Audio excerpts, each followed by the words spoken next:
Até quando, né, os 17 anos, eu consegui me livrar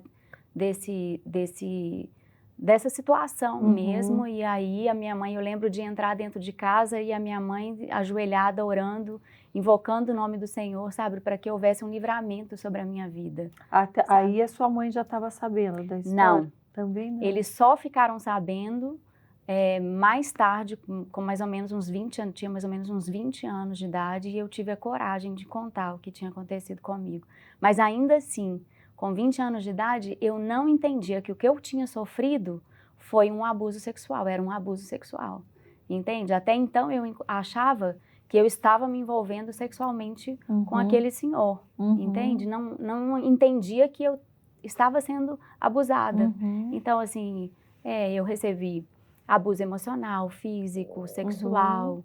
Então, não foi só algo sexual, sabe? Era uma opressão mesmo. E por conta dessa opressão, por conta de tudo isso que eu vivi, foi desenvolvendo traumas, desenvolvendo outras situações, como anorexia. E foi logo em seguida? Foi logo em seguida. A anorexia, eu achava que eu era muito feia, eu achava que eu estava muito gorda, e aí eu parei de comer, a ponto de chegar e ter que ir para o hospital mesmo. Eu estava tão magra, uma ferida dentro da boca por causa da acidez do estômago, que era uma afta que não curava. Era meses e meses, e uma afta ia juntando com a outra. Então chegou a ter por dentro da boca, né, aquela afta gigante, e ela não curava. E aí eu fui no médico, e eu falo assim que esse médico foi usado pelo Senhor, foi um anjo do Senhor. E ele falou assim, você não está comendo, essa afta é por causa da acidez do estômago. E aí ele abriu a gaveta e tirou uma foto de uma mulher anoréxica. Mas ela estava assim no último nível, sabe? Já acamada no hospital, era um osso, um esqueleto. E ele falou assim, você acha essa menina bonita? E eu falei assim, não, ela tá feia, tá aterrorizante, assim, ela tá um esqueleto. Ele falou assim, mas você tá a um passo de ficar assim. E que a pessoa que no momento que ela está passando por isso, ela não tem, né, a Ela percepção que ela está assim, não né? vê. Ela tá magra e osso. ainda olha e ainda E acha que está achava gorda. gorda. E eu achava que eu estava gorda, então eu não comia, porque eu achava que eu estava muito gorda. E aí, na hora que eu olhei aquela foto, eu falei assim, eu tô quase desse jeito? Ele falou, tá. E assim, eu tomava um pouquinho de água e eu já passava mal, porque o estômago já estava fechando. E foi por isso que eu tive que ir, né, pro hospital. E aí ele falou assim, olha, nós vamos fazer um tratamento com você. Durante 6 meses, você vai comer só papinha de neném. Olha. E aí eu lembro um dia que eu consegui comer uma papinha inteira. E eu e minha mãe, a gente celebrava. Um assim, potinho? Um potinho. Um dia eu consegui comer um potinho. E aí eu fiz esse tratamento de 6 meses. Eu comia papinha de neném para poder conseguir abrir o estômago de novo para comer. E hoje eu tô comendo direitinho. Graças a Deus. Então, assim, mas foi um processo, sabe? Anorexia, eu tive depressão e de querer desistir mesmo da vida. Eu tinha mais ou menos 17 anos de idade. E por causa dessa religiosidade, achando que, né, eu estava sendo condenada ao inferno e eu não conseguia me livrar, eu tinha 16 anos, eu não conseguia me livrar dessa situação de abuso, eu falei assim, eu quero acabar com esse sofrimento, está doendo demais, eu não aguento mais, já que eu vou para o inferno, eu vou agora. E aí eu entrei para dentro do meu banheiro, eu lembro direitinho, assim, eu sentei no chão gelado, e eu peguei a gilete e eu comecei a tentar cortar os meus pulsos. E eu tentava cortar de um lado, tentava cortar de outro, e a gilete não funcionava. E aí eu falei assim, ué, a gilete não está funcionando. E aí o Espírito Santo falou assim, eu ainda tenho um propósito para a sua vida. E foi aquele sopro gostoso, sabe? E aí eu fechei os meus olhos e eu falei, Senhor, então se o Senhor tem um propósito para a minha vida vai ser para correr e buscar esse propósito. Sabe? Para viver, eu quero viver esse propósito. O que o Senhor tem para mim? E aí eu ainda continuei sendo abusada por 1 ano. E consegui me livrar, finalmente consegui me livrar, sabe, dessa situação. E eu lembro ainda, né, sofrendo muitos traumas ali, decorrentes, né, desse abuso e tudo. Mas eu consegui me erguer, sabe, com 19 anos, eu tive realmente um encontro com Jesus. Eu estava muito rebelde, eu não me submetia à autoridade. Você orava, chegava a orar ou só foi nesse momento? Assim? Não, eu orava, buscava o Senhor, lia a Bíblia, ajoelhava na minha cama, sabe? E pedia ao Senhor, Senhor, limpa, porque era algo realmente que eu precisava eu precisava ter essa revelação do amor de Deus, entendeu? Porque eu ficava assim, como que Deus deixou isso acontecer comigo? Como que Deus não me livrou? Entende? E eu vejo muitas mulheres questionam isso. Por que Deus não, ele não é o Deus soberano? Por que ele não me livrou dessa situação? Sabe? Hoje eu entendo assim, que o Senhor permitiu, hoje o Senhor está usando a mensagem que eu vivi, né, a dor que eu vivi, para trazer uma mensagem de cura e restauração para as mulheres.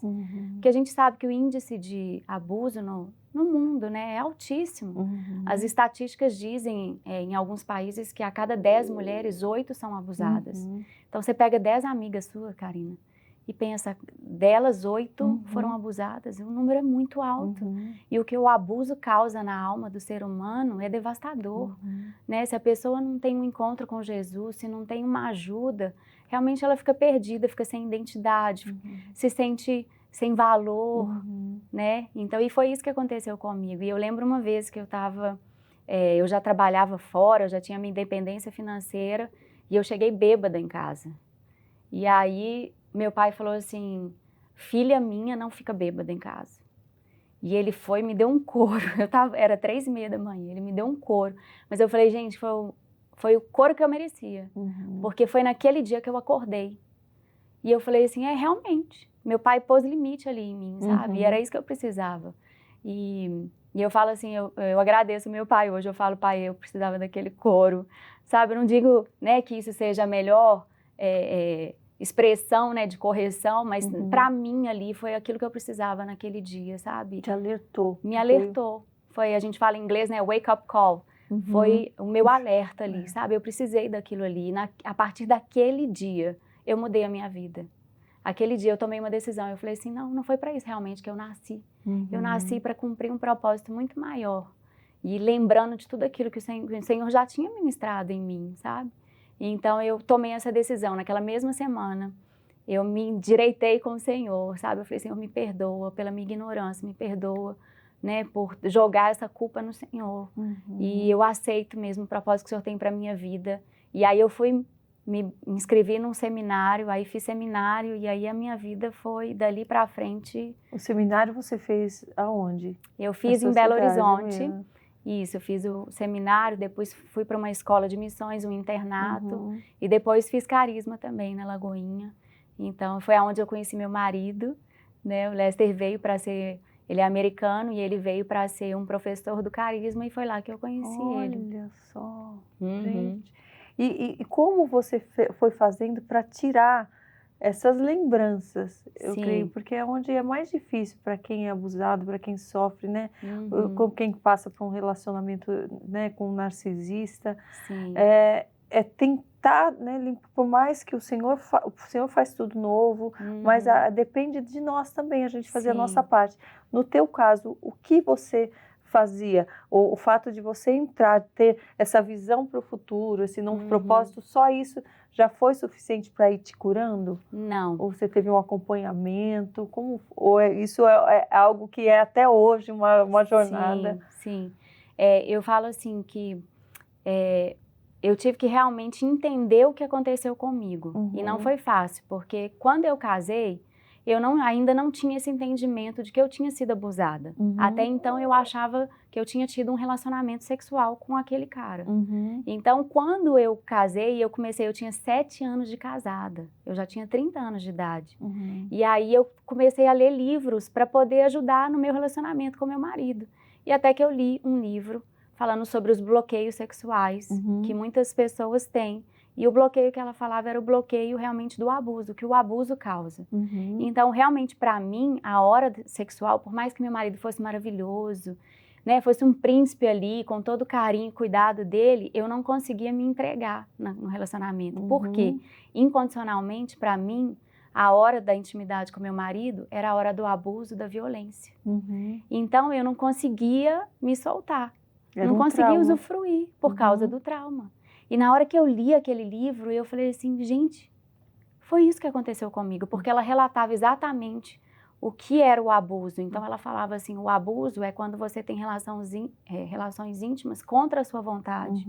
E eu lembro de muitas vezes falar, eu não quero assim, eu quero casar virgem, para com isso, né? Mas eu não conseguia sair dali porque ele era muito mais forte do que eu. Então eu comecei a ver, o Espírito Santo começou a me lembrar de tudo que eu tinha passado. E eu acredito que esse é o primeiro passo, é você reconhecer a situação, reconhecer o trauma, seja ele qual for. Reconheça o trauma, ok, realmente eu vivi isso.